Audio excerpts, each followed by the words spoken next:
Hey, hey, hey, Peter. Hey, Peter. Hey, Peter. How's it going, gamers? The Living Tombstone FNAF Fan Hall of Fame. Big music.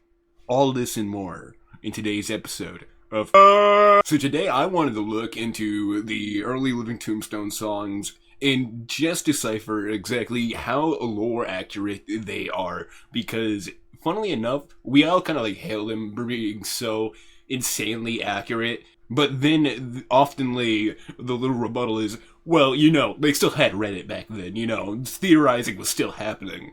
But I just want to know just how much information we actually knew back in the days of 2014 FNAF 1. How many of these verses are actually stretches, and how many stretches are predicting the future? But the problem is that since me wanting to make this video, the song has actually appeared in a modern movie on big screen, big theatrical testicle lights. So I do not actually think I am allowed to let you listen to any of it. And that's when I would normally say you can go listen to it for yourself. I love supporting smaller creators, but I still wanted you guys to get the idea of the stuff I was referencing while I was referencing it, so I just went out of my way and made a little cover of the song. I hope you all enjoy it.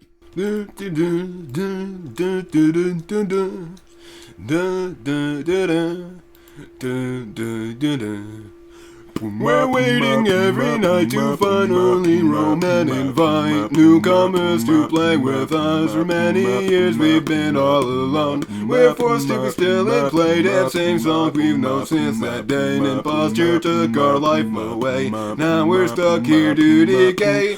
Starting off on the very first verse, we are greeted with some surface level information on the lore of the game, explaining the situation of the children being lured in by some kind of imposter. But how does he know that? Well, one detail that seems to be forgotten nowadays, with so much on the table, are the original newspapers originally scattered across the first game's map, where through the camera grain and snapshot compression, early theorists were able to read. 2 local children were reportedly lured into a back room during the late hours of operation at Freddy Fazbear's Pizza on the night of June 16th.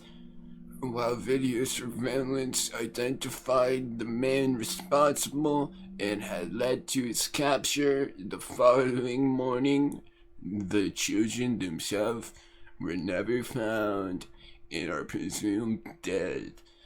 Police think that the suspect dressed as a company mascot to earn the children's trust. 5 children are now linked to the incident at Freddy Fazbear's Pizza, where a man dressed as a cartoon mascot lured them into a back room. While the suspect has been charged, the bodies themselves were never found. Freddy Fazbear's Pizza has been fighting an uphill battle ever since to convince families to return to the pizzeria. It's a tragedy. It's funny to see a franchise known for its lore essentially being made up on the spot by some mad scientist named Scott, that we've actually had hints of Springtrap from the very first game. Though around this time it was commonly believed that Golden Freddy was the suit used, we can also find reports of Scott around this time saying that he personally was the most scared of Bonnie, and would even have nightmares of his own character, possibly inspiring him to give Springtrap an old Bonnie suit instead, seeing as it's a scarier option for the main antagonist of the series. Please let us get in, don't lock us away, we're not like what you're thinking. We are poor little souls who have lost our control, we're forced to be take that role. We've been all alone, sticking on to the zone since 1987. Join us, we are friends, it's a second fan, after all you think of. Now in researching this, I was actually going to deduct a point, as there is nothing proving that the souls of the children were fused with the suits specifically during 1987. However, this became our first instance of our boys at the Living Tombstone predicting the future, because with all of the information that they had in the first game, there is nothing telling us the specific year that they inhabited the suits. But in the second game, however, we are almost told specifically this with our good friend the Puppet, who was just first introduced through Five Nights at Freddy's 2, alongside the evidence that the people of TLT are actually sorcerers. As a first-time addition to the series, FNAF 2 also introduced a random chance of playing one of 4 Atari-like minigames at the end of every night, with the one in question being the infamous Give Gifts, Give Life minigame, showing us the puppet taking the bodies of 4 children and placing masks upon their heads, showing us early on how the transfer happened. And what year did FNAF 2 take place in? 1987. Though these minigames could have been snapshots from an earlier date, tell me what you think in the comments. But for now, I'm gonna have to give Tombstone the point.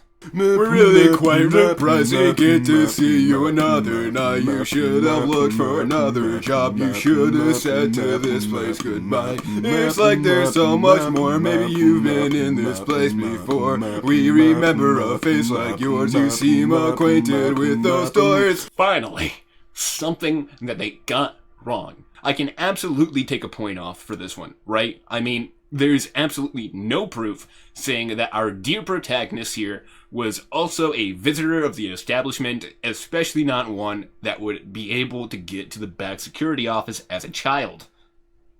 Right? Well, ladies and gentlemen, welcome back to Game Hypothesis with your host, Assclap, because this might just be the most contentious point of the video. Now, there are tons of little arrows pointing every direction in the FNAF franchise, but it is popularly believed that the protagonists of the first 3 games are all the same guy. The older son of William Afton, Michael. So, the first part is already solved, as who would have more of a relationship with the franchise than the son of one of the owners? But that doesn't mean that Michael here would be acquainted with this specific location. How could he possibly be acquainted with those doors? Well, what if I told you that he doesn't have to be? All because FNAF 2 comes in clutch once again with the fact that not only is it a prequel, but also because as of the main 5 days where you play as Michael, the withered animatronics that would go on to be refurbished for FNAF 1 are already haunted. By the time that FNAF 1 takes place, the animatronics have already seen his face and remember him for working the same job that many years ago. He isn't literally acquainted with those doors. He knows how to deal with the haunted animatronics already. Michael just sees the doors and understands, like the player, that these are our single piece of defense, which is likely an upgrade for him considering I'm not sure if the animatronic would fall for the same mask trick. She be fiving on my nights till I Freddy like a security breach. I'm not that Freddy. This where you wanna be, I just don't get it. Why do you wanna stay? I'm not that Freddy. This where you wanna be, I just don't get it. Why do you wanna stay?